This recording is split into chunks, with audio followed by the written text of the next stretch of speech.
بسم الله الرحمن الرحيم. السلام عليكم ورحمة الله وبركاته. يقول الله تعالى: ولا تقتلوا أولادكم خشية إملاق نحن نرزقهم وإياكم إن قتلهم كان خطأ كبيرا. ولا تقتلوا أولادكم خوفا من الفقر مستقبلا إذا أنفقتم عليهم، نحن نتكفل برزقهم ونتكفل برزقكم أنتم، إن قتلهم كان إثما كبيرا إذ لا ذنب لهم ولا سبب يستوجب قتلهم. ولا تقربوا الزنا إنه كان فاحشة وساء سبيلا. واحذروا الزنا وتجنبوا ما يشجع عليه، إنه كان متناهيا في القبح وساء طريقا لما يؤديه من اختلاط الأنساب ومن عذاب الله. ولا تقتلوا النفس التي حرم الله إلا بالحق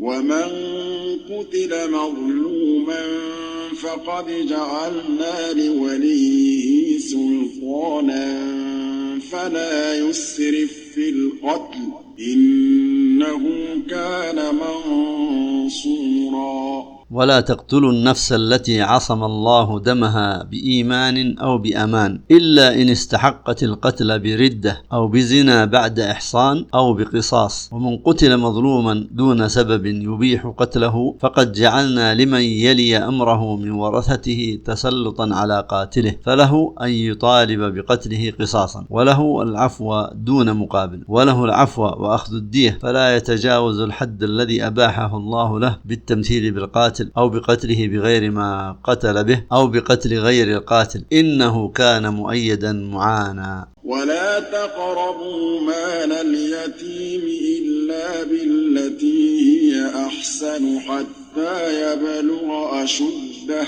وأوفوا بالعهد إن العهد كان مسؤولا. ولا تتصرفوا في مال من مات والده من الأطفال إلا بما هو أصلح له من تنميته وحفظه حتى يبلغ كمال عقله ورشده، وأوفوا بما بينكم وبين الله وبما بينكم وبين عباده من عهد دون نقض أو نقص، إن الله يسأل معطي العهد يوم القيامة هل وفى به فيثيبه أو لم يف به فيعاقبه. وأوفوا الكيل إذا كلتم وزنوا بالقسطاس المستقيم ذلك خير وأحسن تأويلا.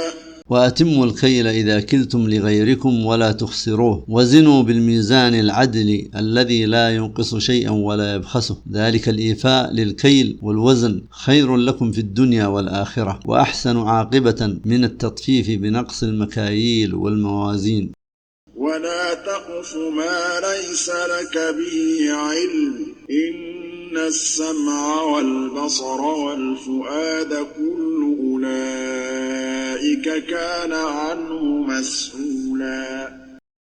ولا تتبع يا ابن آدم ما لا علم لك به فتتبع الظنون والحدس، إن الإنسان مسؤول عما استخدم فيه سمعه وبصره وفؤاده من خير أو شر، فيثاب على الخير ويعاقب على الشر. ولا تمشي في الأرض مرحا إنك لن تخرق الأرض ولن تبلغ الجبال طولا. ولا تمشي في الأرض تكبرا واختيالا، إنك إن تمشي فيها متعاليا لن تقطع الأرض بمشيتك ولن تصل قامتك إلى ما وصلت إليه الجبال طولا وارتفاعا، فعلام التكبر إذن؟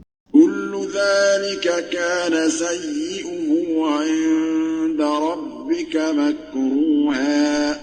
كلما سبق ذكره كان السيء منه عند ربك أيها الإنسان ممنوعا، لا يرضى الله عن مرتكبه بل يبغضه. ذلك مما أوحى إليك ربك من الحكمة ولا تجعل مع الله إلها آخر فتلقى في جهنم ملوما مدحورا. ذلك الذي وضحناه من الأوامر والنواهي والأحكام من الحكمة التي أوحاها إليك ربك. ولا تتخذ أيها الإنسان مع الله معبودا آخر فترمى في جهنم يوم القيامة ملوما تلومك نفسك ويلومك الناس، مطرودا عن كل خير.